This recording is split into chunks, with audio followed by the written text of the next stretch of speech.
My name is Gareth Thomas. I'm the Member of Parliament for Harrow West. This week, the UN Human Rights Council is meeting, and the UN Human Rights Commissioner, Michelle Bachelet, produced a particularly devastating report on Sri Lanka ahead of that council. She set out that progress on human rights has continued to be very poor in Sri Lanka. Indeed, there has been very little, if any, progress at bringing to justice those responsible for terrible war crimes at the end of the conflict in 2009. The UN in general has been good at highlighting just how barbaric were the events in 2009.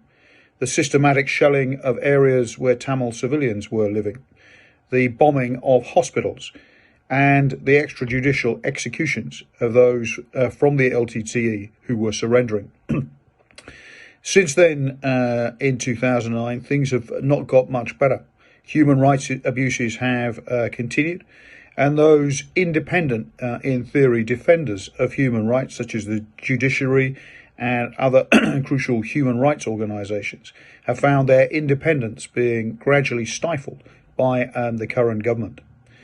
I hope that the British government will play a much bigger role in trying to hold the current government in Sri Lanka to account for their personal responsibility for the events in 2009, and as a government for the failure to bring to justice those responsible for those terrible human rights abuses.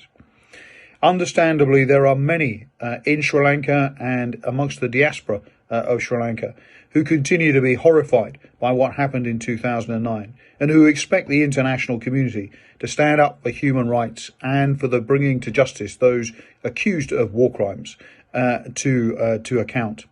I will continue to play my part in Parliament to raise these issues and to press for the UK government to recognise its responsibility to the people of Sri Lanka.